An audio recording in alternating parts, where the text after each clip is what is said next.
So up next, we have two speakers. Martin, a veteran developer in this space, creator of Ethereum JS and eWasm, as well as Mu, who in the last decade has been in the field of decentralization and enhancing privacy.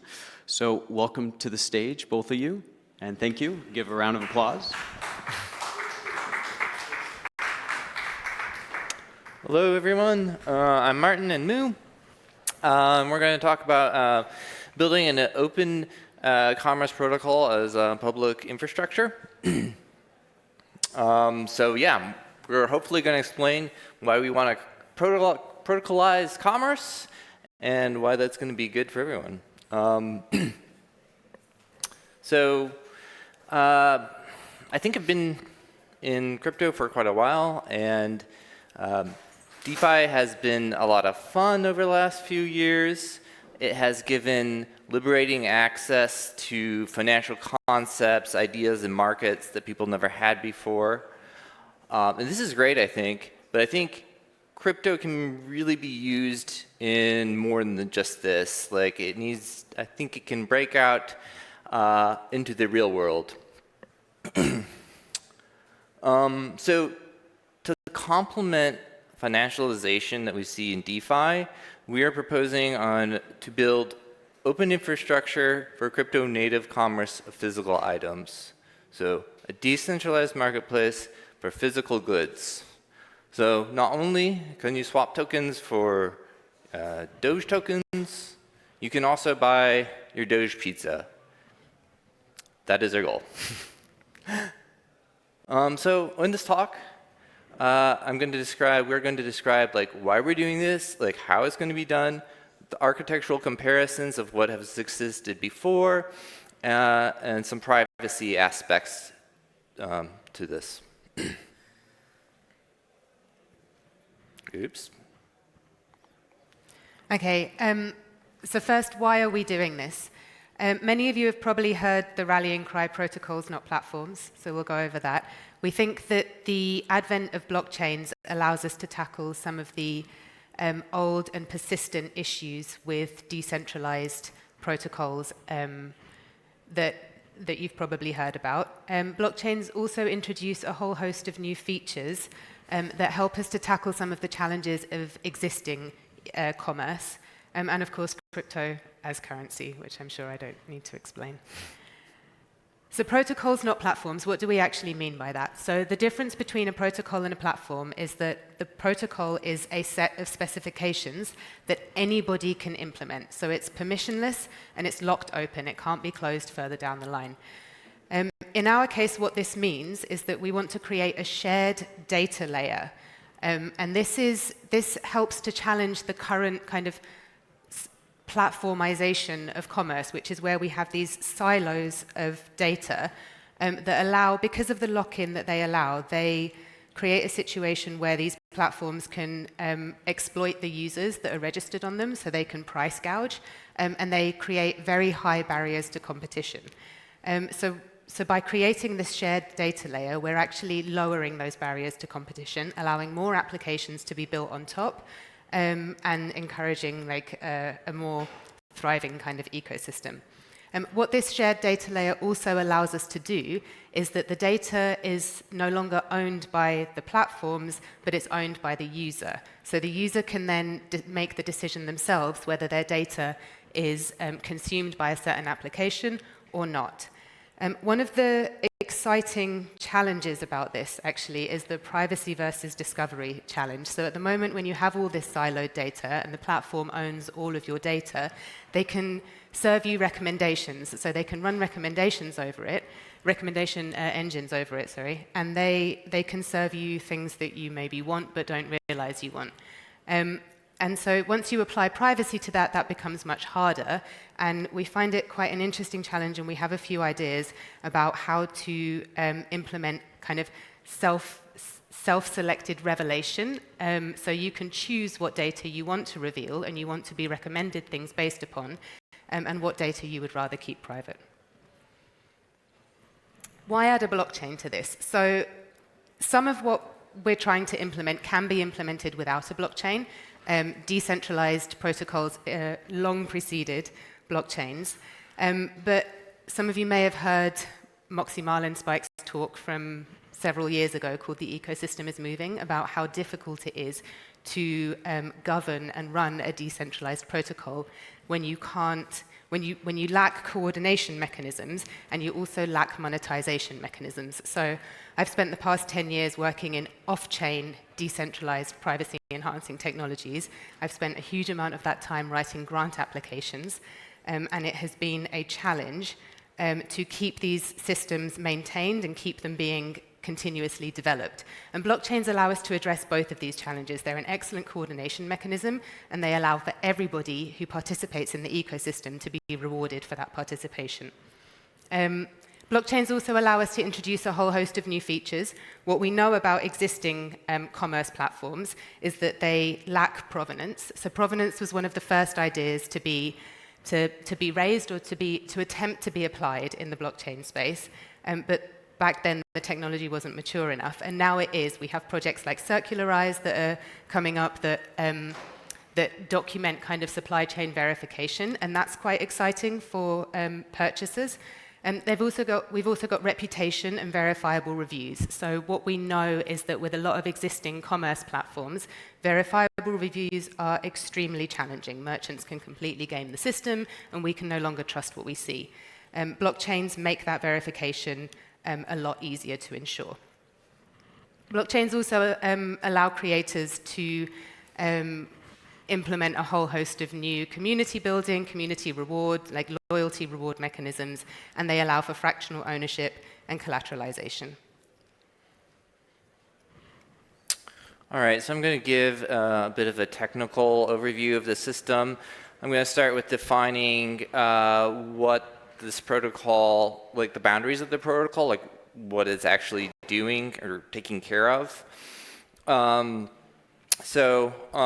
have listed inventory is the first thing. It manages the inventory and the listings. Listings are obviously tied to the inventory. And then orders. So orders are when an end user is purchasing something all the way up to shipping. Orders track the state of a set of listings transferring ownership. Then lastly,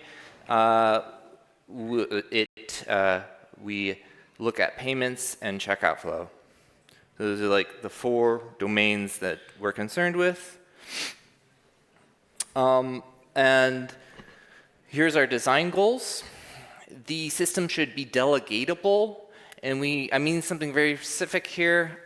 The merchant should not need to stay online for a customer or user to see the listings or to purchase an item. So that work we should be able to delegate that to someone else. That delegation should be trustless, and it should be censorship resistant, and lastly, it should be accessible. What I mean by accessible here is that we want the listings to be reachable from using regular web technology. In our case, we're using WebSockets. But we don't want to require users to have to download a special client to access this network. And this is in juxtaposition to some earlier designs that we'll talk about. So how are we doing this? We have a relay system. If anyone familiar with any of these projects, Noster, Blue Sky, Scuttlebutt? Okay. So they all have a similar concept of relays, personal data servers, or pubs, but they all essentially do something similar, and that is hold signed data from users and reserve that. So our relays are very similar. They're designed to have minimal trust, so everything is signed by the merchant or by the customer, it's put onto the relay, and then you verify it. It does have a data availability problem potentially, I will admit that, because like relays can go down. So it's up to the merchant to have more than one relay if they're worried about data availability. Everything is an event sourcing model or a simple log. So all the edits to the store are signed messages that are put into a log, that are put onto the relay. This should sound familiar with you for probably because blockchain works similar. You have a log of transactions. Relays can sync between themselves. So that is something a little bit different than Nostr or Blue Sky. Their relays don't do that. And then clients sync from the relay, just download the events, verify the signatures. In addition, the relays also compute the state of the store. So we have a materialized view. So all the edits to a particular listing, it's going to compute that listing, and then it Merkleizes the state and puts the state root on chain. And the reason we do this is for basically light client support. So random people can who are visiting the shop, can download the current state of the shop instead of having to replay the entire log of events to compute the state. In the future, we also want to investigate using Validium type constructs, like the relays could also post a proof. And they wouldn't even need to, we wouldn't verify the proof online or on chain. We just post it there, and then the clients would verify the proof, so it'd be super lightweight. We don't currently use Validium because it's still fairly secure as long as the merchant comes online once every couple days and checks that the relay is computing the correct state. Not too worried about that yet, but that is a path that we're investigating. So what do relays do? They're quite simple. At the end of the day, they serve and store listings, they process the events, they lock items. So when a customer or someone is purchasing an item, they make sure that it's not being purchased twice. And then lastly, they watch for payments on chain and then notify the customer and the merchant when the transaction is complete. We have a very minimal set of smart contracts. There's a shop registry, which is the ERC20, or ERC721, an NFT. And this is basically an access control mechanism. Whoever owns the ERC721 can update and add clerks to the shop and also add and remove relays. The shop registry also, records the relays, so you look at the metadata of the ERC721 to see where to load the data from. That will be the endpoints of the relays. And then the other smart contract we have is a payments contract. It's also quite simple.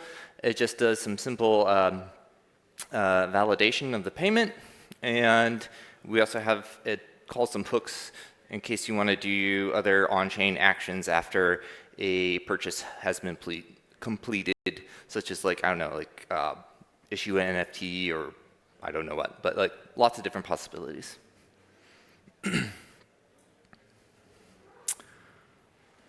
So architecture comparison. So now that you've heard a bit from Martin about how the protocol actually works and how it's structured, you might be thinking, well, we've seen decentralized marketplaces be attempted before.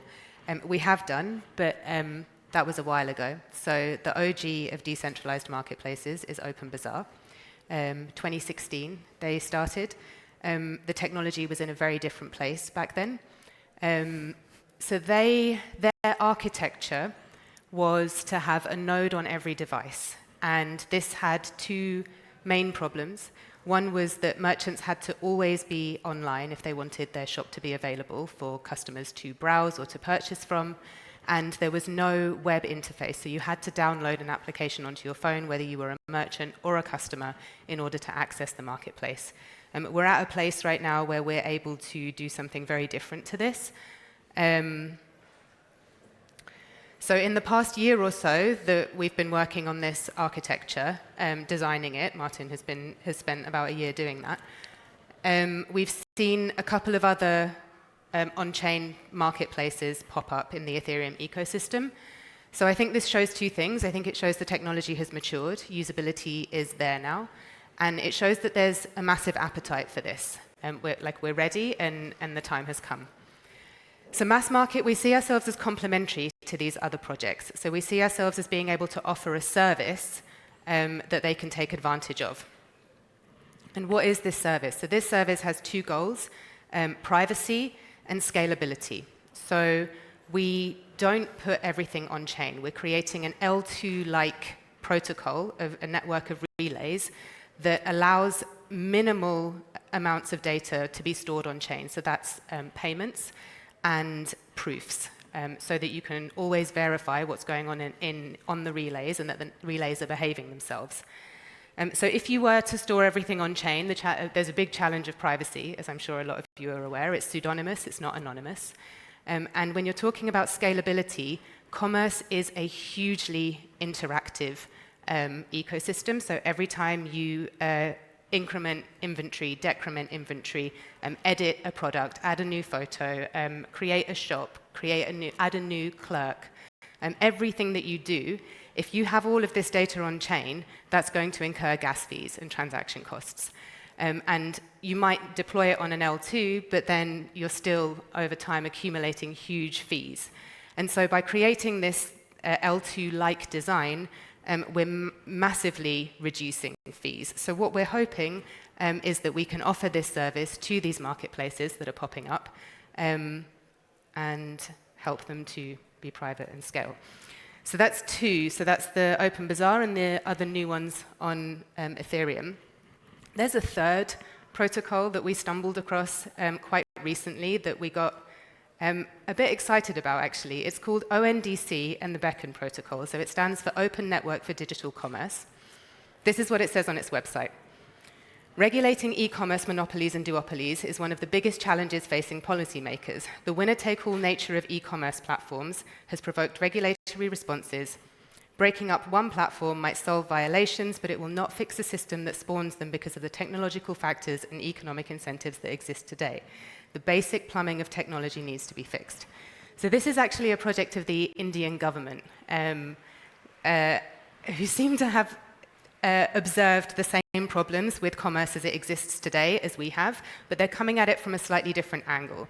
So their protocol, they've created an open protocol that e-commerce platforms have to plug into, that merchants register on. So it's kind of similar in its design to ours, but it doesn't use a blockchain. By not using a blockchain, they are foregoing the fully decentralized governance that our architecture offers. And what ends up happening is that it's actually a permissioned system that you have to register with an Indian government-approved registry in order to be able to use. So it's an open protocol, and it does create a shared data layer, but it is permissioned, and you have to register with the Indian government to use it. It's a protocol, but it's also not really decentralized. So you can look at this as similar to like a comparison between DNS and email, where DNS is an open protocol, it's decentralized, but it does ultimately have root servers, and it does have gatekeepers. And because it doesn't use a blockchain, the last thing that it foregoes, the third thing, is that it foregoes all of the innovative features that blockchains are able to offer, which include what I went over before, which is like provenance, fractional ownership, verified reviews, reputation, which we are able to offer. So those are the three other architectures and attempts to solve this same problem compared to ours. All right, I'm going to talk briefly about privacy and what we're trying to keep private. The relays are authenticated, which means it will only serve a certain set of events to users who have access, and another set of events that are only meant to be public. Messaging is end-to-end encrypted between the customer and the merchant. Messages are also stored on the relay. So end-to-end encryption should just be default anyways. Public listings are always public, so we're not worried about hiding those. Inventory amounts are private, so unauthenticated users can't get them, but they're unencrypted, so the relay could see those. And in the future, we could sort of investigate using zero-knowledge or fully homomorphic encryption to hide these, but they need to be, currently they need to be public to the relay because the relay decrements the inventory amounts after something has been purchased. The other things that are encrypted are the order status and orders. Those are actually part of the messaging, and those are end-to-end encrypted, and all that stays off-chain, so the metadata of who they're going to or the timing would also be harder to see, since only authenticated users and the relay can see those messages, the encrypted messages. So that's it for now. Come talk to us if you're interested on decentralized commerce and selling things for crypto or buying things for crypto. We have a website. We have some documentation. We have GitHub. Everything is open source, of course. It's a pretty early stage, but yeah, we have some protocol documentation already. So let me know if you have any questions. Thank you.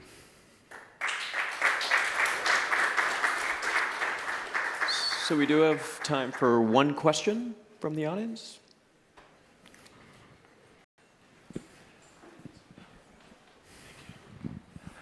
This sounds really interesting. I'm curious on the UX for a user. How does the wallet interaction, or is there a wallet interaction? Like if I want to sign up for an account and buy something and transact, is it through like traditional like EOAs, or how does that work? Just out of curiosity. So as a customer, you're going to load the listings from the relays over WebSockets.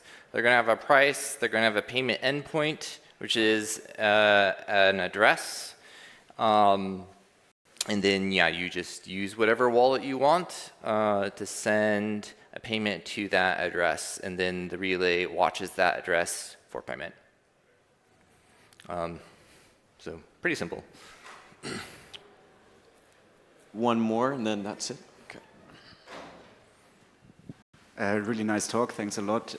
Do you already think about some arbitration mechanisms? How do you deal with returns or non-shipments and so on? So yeah, the payment, so arbitration is a very interesting topic. We do not deal with arbitration directly, but as I just was saying, like the listings have a payment address that you send the payment to. This could be an arbitration smart contract, right? And you know, you could imagine systems being built where like, oh, you might pay extra to have you know, this secure, well-known arbitration system process your order, or you could just, you know, trust the merchant directly, and you might have a selection between the two. All right, thank you very much. I guess if you have any further questions, you can be available after the talk now. All right, thank you.